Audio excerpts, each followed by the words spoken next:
ಈ ಚೋರ್ಲಾ ಘಾಟ್ನಲ್ಲಿ 400 ಕೋಟಿ ದರೋಡೆ ಆಗಿದೆ ಅಂತ ಒಂದು ವಿಷಯ ಓಡಾಡ್ತಾ ಇದೆ.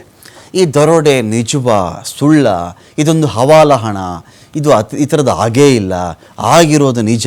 ಆದರೆ ಈ 400 ಕೋಟಿ ರೂಪಾಯಿಗಳು ಕೂಡ ಯಾವ ತರಹದ ನೋಟು, ಈ ಥರದ್ದು ಬೇಕಾದಷ್ಟು ಚರ್ಚೆ ಇದೆ ಇಲ್ಲಿ.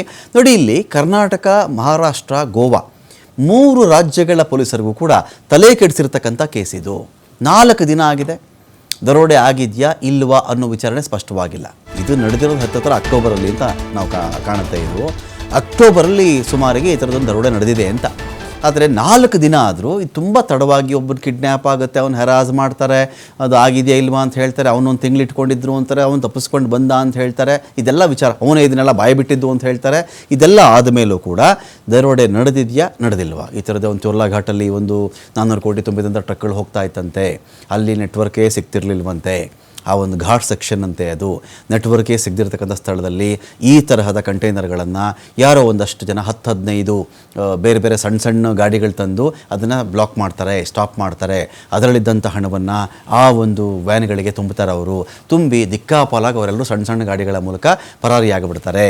ಈ ಒಂದು ವಿಚಾರದಲ್ಲಿ ಅವ್ರು ಕಂಪ್ಲೇಂಟೇ ಮಾಡಲಿಲ್ಲ, ಯಾಕಂದರೆ ಅದು ಹವಾಲ ಹಣ ಆಗಿತ್ತು. ವೈಟ್ ಮನಿ ಆಗಿಬಿಟ್ಟಿದ್ದರೆ ಅವ್ರು ಹೇಳಿಬಿಡ್ತಾ ಇದ್ರು, ಹವಾಲ ಹಣ, ಕಂಪ್ಲೇಂಟ್ ಮಾಡಿದ್ರು ಸಿಕ್ಕಾಕೊಂಡ್ಬಿಡ್ತೀವಿ ಅಂತ ಆಗಿತ್ತು. ಆ ನಂತರದಲ್ಲಿ ಯಾರದ್ದೋ ಇಬ್ಬರು ನಡುವಿನ ಬಿಸ್ನೆಸ್ ಪರ್ಸನ್ ನಡುವಿನ ಒಂದು ಜಗಳದಲ್ಲಿ ಈ ಥರದ್ದು ಆಗಿಬಿಟ್ಟಿತ್ತು.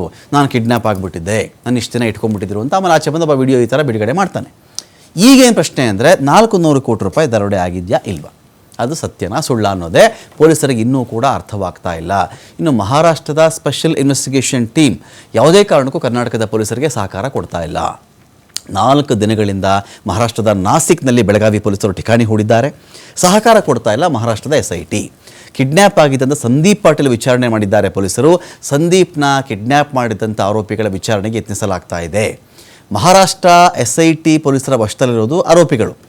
ಅವರು ಬೇಕೀಗ ನಮ್ಮವ್ರಿಗೂ ಕೊಡ್ರಿ ಅಂದರೆ ಅವ್ರು ವಿಚಾರಣೆ ಕೊಡ್ತಾ ಇಲ್ಲ. ಸೊ SIT ಯಾವುದೇ ಕಾರಣಕ್ಕೆ ಅವಕಾಶ ಮಾಡಿಕೊಡ್ತಾ ಇಲ್ಲ. ಮಹಾರಾಷ್ಟ್ರ SIT ತನಿಖೆ ಮೇಲೆ ಬೆಳಗಾವಿ ಪೊಲೀಸರು ನಿಗಾ ಇಟ್ಟಿದ್ದಾರೆ. ದರೋಡೆ ಆಗಿದೆಯಾ ಇಲ್ವಾ ಅಂತ ಮಹಾರಾಷ್ಟ್ರ SIT ತನಿಖೆಯನ್ನು ಮಾಡ್ತಾ ಇದೆ. ಟೆಕ್ನಿಕಲ್ ಎವಿಡೆನ್ಸ್ಗಳನ್ನು ಕಲೆ ಹಾಕ್ತಾ ಇರೋದು ಮಹಾರಾಷ್ಟ್ರ ಪೊಲೀಸರು.